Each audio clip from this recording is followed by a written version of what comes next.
Yo, what's going on, everybody? It is Shred out of Boston here, aka the King of Boston, and today we're back with episode 46 of the tragic Bronson My Career. My mind completely blanked out for a sec. I was like, what are we playing? But anyway, so today we're going up against the Atlanta Hawks. Now, this is a Hawks team that I believe entered this game like 1-9 in their last 10 games. They're about 10 games under 500, so they'd been kind of sustaining a good pace for a while, kind of at the 500 mark, and then fallen off in the last 10 games or so. But this is a talented roster.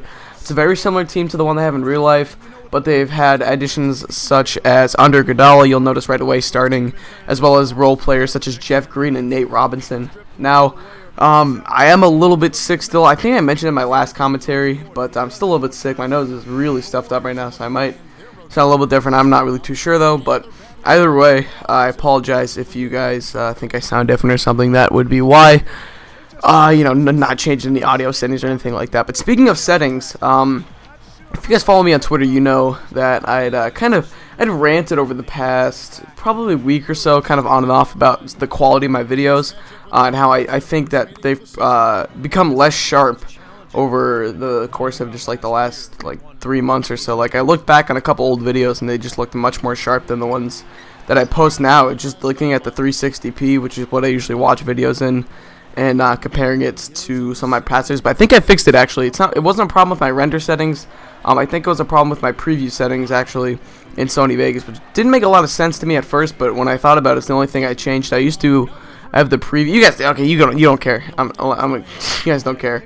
But I think I fixed that, so if my videos look a little bit sharper, that's why. Nice touch pass to Amari Stoudemire right there, and I get the easy assist. So, anyway, I do want to say, though, that I kind of had this in mind for a while now, but we're kind of getting to that point in the season that I want to just kind of announce it, that I am going to be pretty much ending the tragic Bronson My Career after year 2. I'm hoping to get it done right around the time MLB 13 comes out, so that I can get started in some MLB 13 The Show series, and I'll be sure to probably live stream Tragic Bronson My Career once in a while, but quite frankly, My Career has become very boring for me to just kind of play, and not really edit, because the editing of this series doesn't take too long, quite frankly. It's a lot shorter than an Association or a Connected Careers game, but it's just not that much fun to play for me anymore, quite honestly.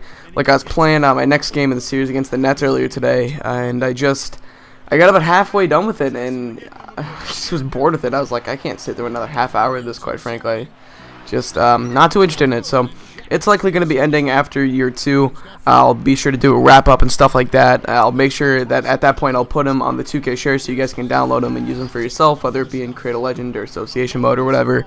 I'll still continue the 2K Association so that my 2K fans can continue to watch my channel, my series and stuff. I also will, I might bring back 2K when the rookies get drafted after the 2013 NBA draft.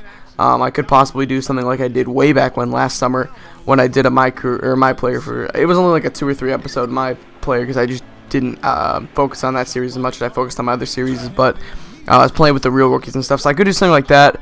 Or, I don't know, I'm sure 2K will be kind of a year-round thing on my channel. It's definitely one of my favorite games, especially one of my favorite sports games of the year. That and MLB probably take the cake in terms of games that I love to play. So anyway, Amari hits me back, and I'm going to get the straight cash homie 3 right there. That was good to see. I was really hitting my threes today. I wasn't getting the assists or the rebounds too much. I was really focusing on scoring the ball, trying to carry my team here. This is a game that I knew we had to win. We entered this game 36-30, really reeling after starting out the year so hot. We were in first place for a while, and we've just fallen off. I think we're in 6th at this point, so I was just trying to do whatever my team needed me to do to win, and that seemed like it was going to be scoring the ball today, so that's what I was trying to do. See, I'm catching the ball and getting the 3 to go. Straight cash on me, of course, but anyway, 28 points, 3 rebounds, 3 assists. Bronson with the ball behind the back move, going to work on the rookie. He's going to pull up for 2 and get that one to go. A+ shot quality, something you don't see too often, especially on Hall of Fame, but I would get that to go. Would that be the proper term? But anyway, so yeah, if I'm gonna try and stick it out and get through year 2, I might just kind of I'm pretty much key gaming it at this point.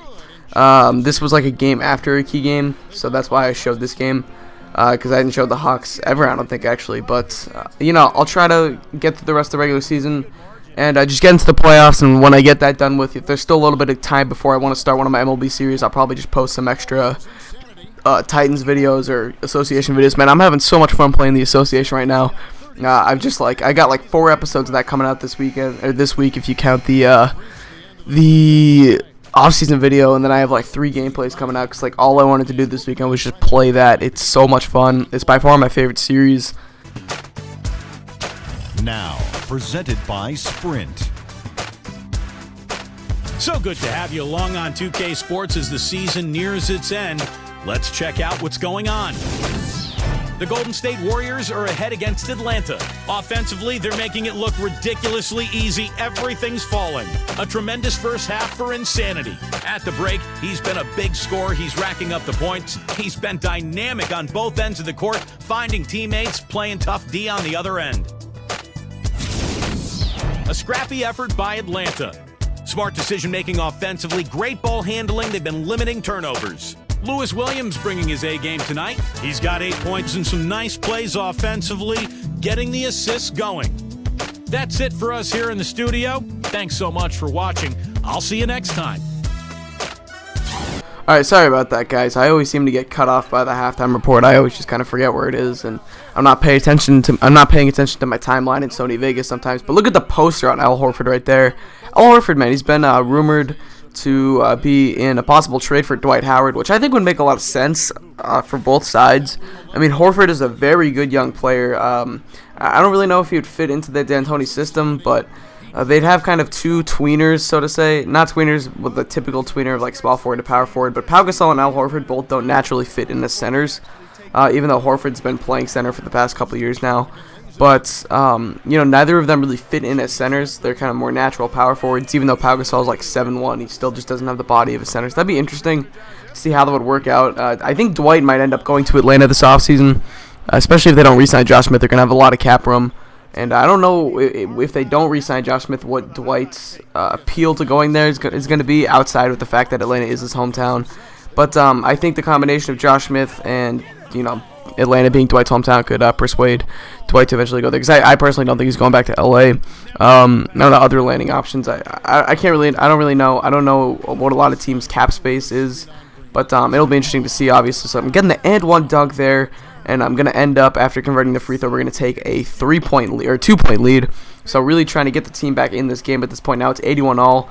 Catching the inbound pass, getting the screen from Carl Landry, and I'm gonna drive in, end up kicking it to Carl Landry, and he's gonna get the layup to go. So I got 6 assists now to go, along with 48 points and 3 rebounds. I think one of the mistakes I made in this my career was trying to play unrealistically. A lot of times I just call for the ball and try to run pick and rolls. It's a lot more fun for me if I just play realistically, run plays. I wish there was a difficulty, especially on Hall of Fame. Sometimes you have to get games like this if you want to win. I really wish there was a difficulty where I could just play realistically, run plays, get 17 to 20 points a game, like 6 assists, 6 rebounds, put up stats like that, and still be competitive. But that's just not a reality, especially when I'm playing for a team like the Warriors, which, even though they're succeeding this year in real life, if you look at the team that I have with me on paper, it's just not that talented of a team. There's no Steph Curry. There's no David Lee anymore. No Harrison Barnes. I mean, Chase Buddinger's nowhere near as good as Harrison Barnes is in 2K. And Amari Stoudemire is a little bit more athleticism than David Lee, but they're basically both just offensive threats. Neither of them really do anything in the defensive end. Amari Stoudemire in real life is a terrible defender, quite frankly, but he's also a terrible rebounder for a guy his size and his athleticism, but that's besides the point. So anyway, it's a downgraded team, certainly, from the one in real life. Jerry Jack's he's probably about equal to what he is in real life. Along with, I don't know, I mean, the bench on this team is quite terrible, frankly, with Jack in the starting lineup. The only productive bench player is Carl Landry. After that, it's a bunch of scrub rookies and like Festus Ezeli and Andres Beard, which is just like, hey. But anyway, this is definitely a struggling team, and if I ever do another 2K My Career Create a Legend series or something, whatever I decide to do, if I do something with the real rookies when they come out, I'm definitely going to try and play realistically. I'm definitely going to just maybe even bump down the difficulty if that's what I have to do, because it's more fun for me to play. I think it's more fun to watch, personally. I don't really find it impressive at all when someone drops 50 a game in this game, because, quite frankly, this is a fairly easy game. Once you figure out the cheese moves and the how to get to the rim, and once you get, my guy is almost maxed out. It's not hard to do what I do, quite frankly.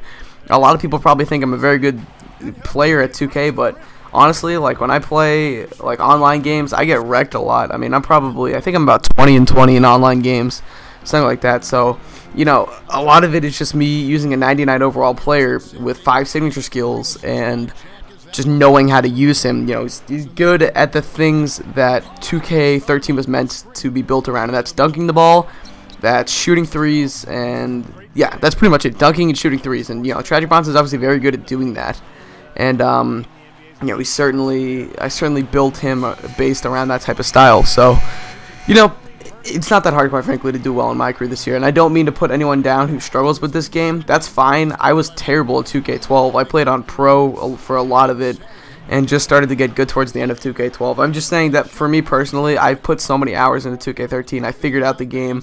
I figured out what the easy, good moves are and stuff, and you know, it's just made it a relatively easy game for me. Not in terms of winning, but in terms of putting up good stats. So, anyway, I think that's where the game kind of got sour for me. It's not that it's too easy to win, but it's just, you know, like I said, playing unrealistically, getting 60 a night's just not that fun for me. It is what it is, though. This was a very rant-type episode. I apologize for you guys who, you know, it probably came off as if I was complaining or whatever. I didn't mean to.